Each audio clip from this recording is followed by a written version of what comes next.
Hey, what's up guys? Daggers here, and today we're going to be going over a budget team in order to get the most ROI from your experience in Wonder Heroes.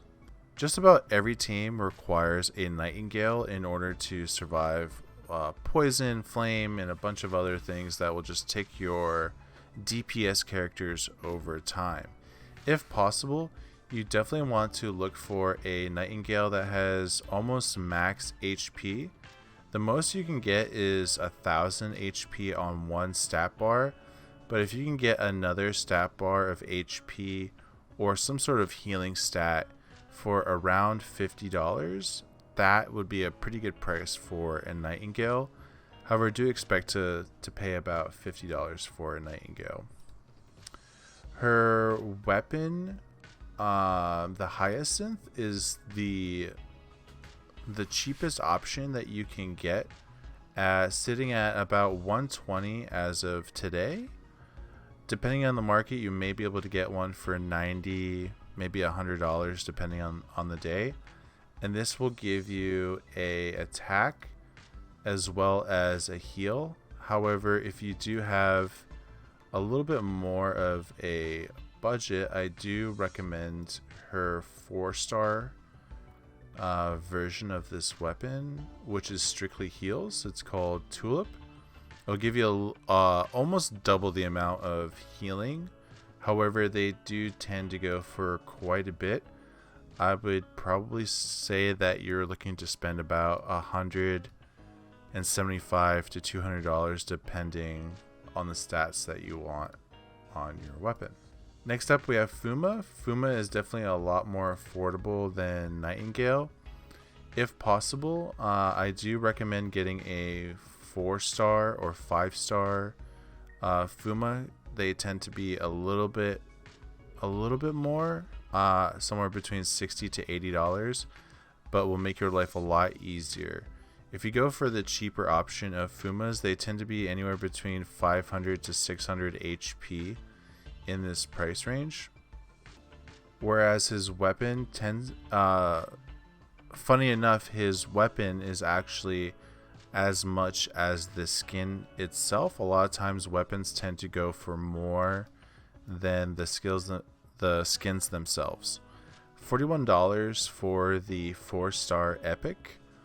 The 4-star option I personally recommend early on, just because it has the wind trait for the weapon. All of these will come with the wind element, and they'll help you get past a lot of the early stage challenges in the game. Not only that, but they will also give you typically a little bit more damage than the $37 flame option of the budget weapons for Fuma. Our next DPS character is Sarah. Sarah tends to be a little bit more affordable in terms of how much HP you can get with her. $45 is not a bad price for a 3-star or 4-star Sarah. It may be a little bit more to get the 4-star if you're just into skins and such, but a lot of times even the 3-star Sarahs tend to have okay HP, such as this one. Sarahs are actually not bad long term, just because her ability is really good in later chapters when you're fighting a lot of enemies. And her ability says whenever Sarah is attacked, increases her attack by 5%, stacks up to 10 times, losing 1 stack upon attacking.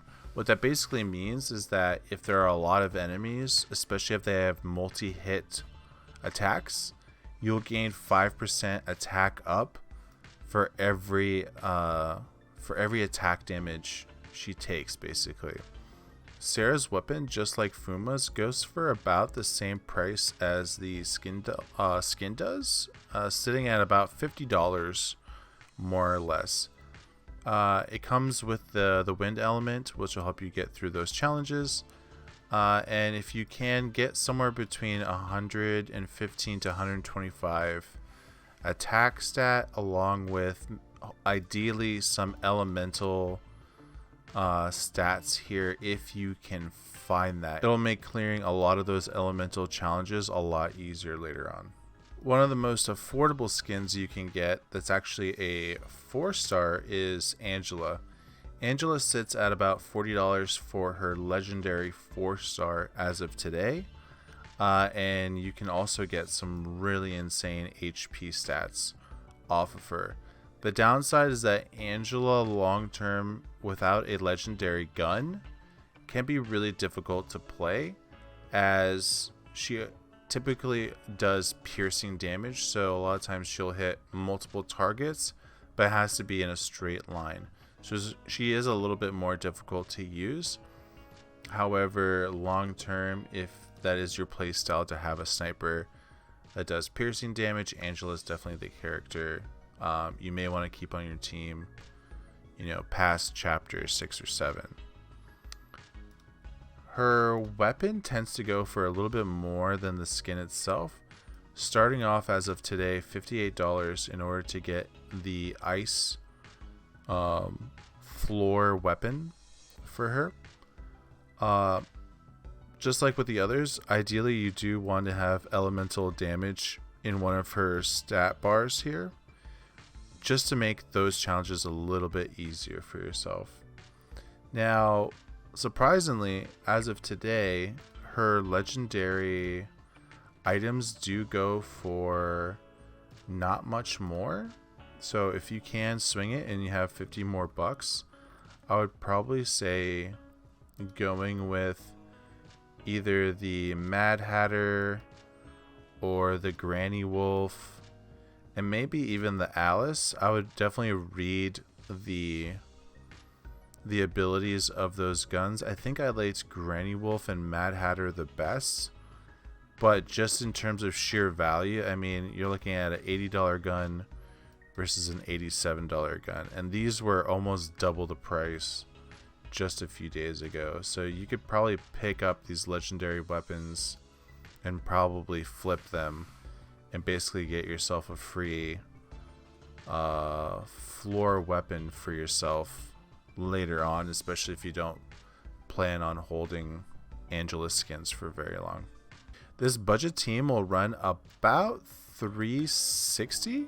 That will pretty much give you 4 characters, 4 weapons, and allow you to clear off, I believe it's chapter 3 and 4. So let's look at the chapters really quick.